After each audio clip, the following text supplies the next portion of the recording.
Shalom, apa kabar semua? Selamat datang sekali lagi ke channel YouTube Presi Family. Kiranya Tuhan tetap memberi semangat, Tuhan memberi kemenangan, Tuhan memberi satu sukacita senantiasa di dalam setiap kita. Ya, apa kabar semua di sana?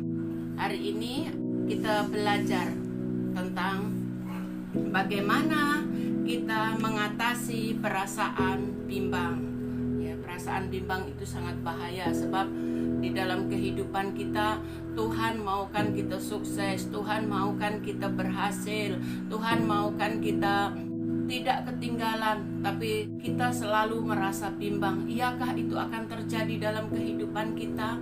Benarkah keluarga saya akan menjadi bahagia? Benarkah pekerjaan kita akan berhasil? Selalunya kita tidak mempercayai bahwa Tuhan sudah memberikan janjinya kepada kita bahwa kita jangan bimbang. Jadi hari ini mari kita pelajari di firman Tuhan yang ditulis di dalam Yakobus bab 1 ayat 2 sampai 8. Saudara-saudaraku, anggaplah sebagai suatu kebahagiaan apabila kamu jatuh ke dalam berbagai-bagai pencobaan, sebab kamu tahu bahwa ujian terhadap imanmu itu menghasilkan ketekunan. Dan biarlah ketekunan itu memperoleh buah yang matang, supaya kamu menjadi sempurna dan utuh dan tak kekurangan suatu apapun. Tetapi apabila di antara kamu ada yang kekurangan hikmat, hendaklah ia memintakannya kepada Allah yang memberikan kepada semua orang dengan murah hati dan dengan tidak membangkit-bangkit, maka hal itu akan diberikannya kepadanya. Hendaklah ia memintanya dalam iman. Dan sama sekali jangan bimbang, sebab orang yang bimbang sama dengan gelombang laut yang diombang-ambingkan kian kemari oleh angin. Orang yang demikian janganlah mengira bahwa ia akan menerima sesuatu dari Tuhan, sebab orang yang mendua hati tidak akan tenang dalam hidupnya. Jadi bagaimana kita mengatasi rasa kebimbangan apa yang kita lalui di dalam hidup kita, bahwa kita akan menuju keberhasilan, kita akan menuju di dalam sesuatu yang reality di dalam hidup kita. Selama ini pikiran kita membuat kita bimbang. Jadi Tuhan mengajarkan kita ya di firman Tuhan supaya kita mempunyai hikmat ya. Tuhan tahu kelemahan kita saat kita melalui situasi yang sukar. Tuhan tahu kelemahan-kelemahan setiap kita, bahwa di dalam hidup kita ada ciri-ciri kebimbangan. Jadi kebimbangan itu Tuhan sudah mengajarkan kepada kita bahwa kita harus mengatasinya dengan hikmat yang datang daripada Tuhan. Jadi hikmat yang datang daripada Tuhan adalah kita harus memintanya. Waktu kita merasa tidak boleh, kita merasa bodoh, kita merasa tidak dapat lakukan sesuatu, bahkan kita tidak merasa bahwa orang boleh lakukan, tapi kenapa saya tidak boleh? Jadi bagaimana kita untuk mengatasinya itu? Kita minta hikmat daripada Tuhan supaya hidup kita penuh dengan keyakinan ya. Karena firman Tuhan berkata di ayat 6, hendaklah ia memintanya dalam iman, sama sekali jangan bimbang, sebab orang yang bimbang sama dengan gelombang laut yang diombang-ambingkan kian kemari oleh angin. Ya, jadi waktu kita meminta hikmat, kita jangan bimbang, karena orang bimbang itu seperti gelombang yang diombang-ambingkan angin ya. Berarti menunjukkan bahwa saat kita tidak percaya, kita tidak punya iman, bahwa hidup kita ini tidak punya keyakinan, itu seperti kita ini goyang ya. Jadi apa yang kita lalui hari ini, bahwa hidup yang terombang-ambing adalah tidak punya pendirian. Jadi harus kita mempunyai hikmat dan minta kepada Tuhan. Karena ciri-ciri orang bimbang itu ialah orang yang mendua hati. Orang yang mendua hati itu tidak akan menerima, bahkan tidak ada ketenangan di dalam hidupnya. Sebab di dalam sesuatu mencapai satu sasaran, sesuatu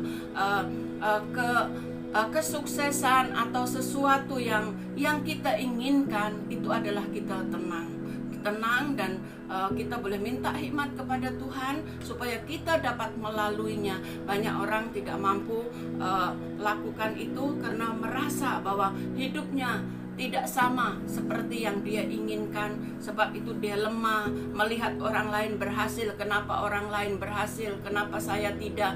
Orang yang berhasil adalah melakukannya dengan sungguh-sungguh. Tapi orang yang tidak berhasil, hatinya tetap bimbang. Oh, saya takut gagal. Saya takut saya tidak boleh melakukan seperti orang itu, karena saya nih orang yang bodoh, saya nih orang yang tidak mampu, saya nih tidak ada modal yang banyak. Tapi Tuhan Yesus bukan dibatasi oleh keadaan kita. Kita mau melalui hidup kita berhasil ke depan, itu kita akan lewati bahwa kita mempunyai keyakinan, kita mempunyai iman yang teguh supaya kita tetap mempercayai Tuhan menyertai kita supaya kita tidak gagal ya. Jadi di sini kita belajar lagi satu di Pengkhotbah bab 10 ayat 10.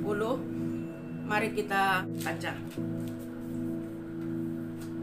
Jika besi menjadi tumpul dan tidak diasah, maka orang harus memperbesar tenaga.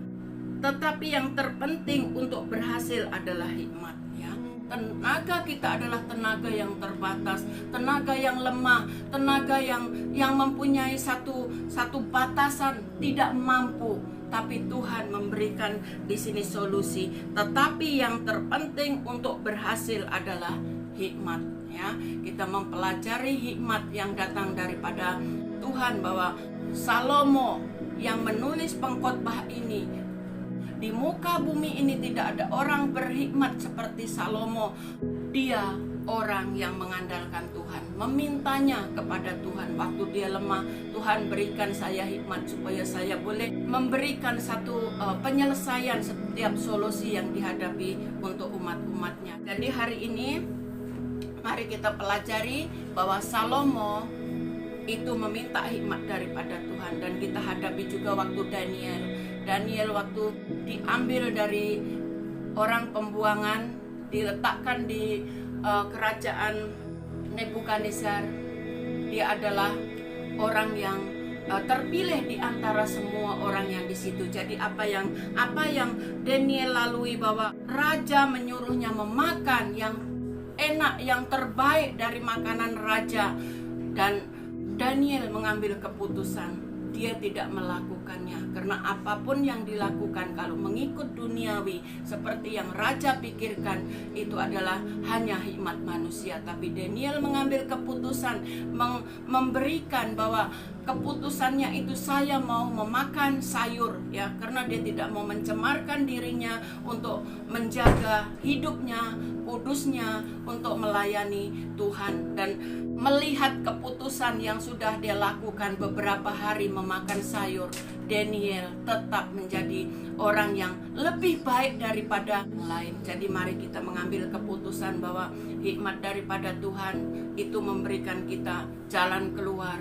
Dan jalan keluar itu adalah jalan yang datang daripada Tuhan, dan semuanya memberikan kita satu pelepasan. Bahkan waktu kita ada jalan keluar itu kita rasa sukacita. Jadi gunakanlah hikmat yang datang daripada Tuhan supaya hidup kita tidak gagal, hidup kita tidak seperti yang kita lalui, tidak ada kebimbangan. Saat itu datang, mari kita terus datang kepada Tuhan. Tuhan memberikan solusi bagi kita. Dan kami percaya siapapun yang mendengar sharing hari ini, kiranya Tuhan Yesus memberikan satu solusi setiap masalah kita, kebimbangan kita. Percayalah bahwa Tuhan bukan membuat kamu turun, tapi membuat kamu naik. Bahwa Tuhan tidak menggagalkan, Tuhan memberikan kesuksesan. Bahkan harapan Tuhan bukan hanya di muka bumi, sampai akhir hidup kita adalah diperkenankan Tuhan. Dan kita dapat melewatinya walaupun situasi sukar, kita tetap melaluinya karena Tuhan beserta kita. Jadi percayailah firman Tuhan adalah kekuatan bagi kita saat kita menghadapi sesuatu yang sukar, kembali kepada firman Tuhan, karena di situ ada solusi-solusi yang harus kita pelajari untuk kita menghadapi semuanya. Jadi belajar untuk mengandalkan Tuhan. Jangan lupa bersekutu dengan Tuhan, membaca firman Tuhan, karena di situ adalah janji-janji yang Tuhan sudah berikan kepada kita. Jangan lemah, jangan mundur saat menghadapi. Mari hadapi bersama-sama. Tuhan memberikan satu jalan keluar semua masalah. Jadi minta hikmat kepada Tuhan. Kiranya ini saja sharing firman Tuhan hari ini. Kiranya Tuhan Yesus memberkati. Mari kita berdoa. Haleluya. Bapa yang di dalam surga, kami serahkan waktu ini ke dalam tangan-Mu Bapa. Siapapun yang mendengar sharing ini secara YouTube atau dimanapun berada, Bapak, Ibu, saudara-saudara, bahkan semua yang mendengarnya, kiranya Tuhan memberkati. Apapun masalah kebimbangan yang dihadapi, Tuhan Engkau menyelesaikan bagi semua yang mendengarkan ini, sehingga mereka ada perlepasan, ada pertolongan Tuhan, dan terus menjadikan berhasil dan diberkati Tuhan apapun yang dilakukannya. Kiranya Tuhan Yesus memberkati kita. Bapa yang baik, kami bersyukur, kami serahkan semua ke dalam tangan-Mu. Kami percaya bahwa semua kita sudah di dalam kehendak Tuhan. Terima kasih, hanya dalam nama Tuhan Yesus kami sudah berdoa. Haleluya. Amin.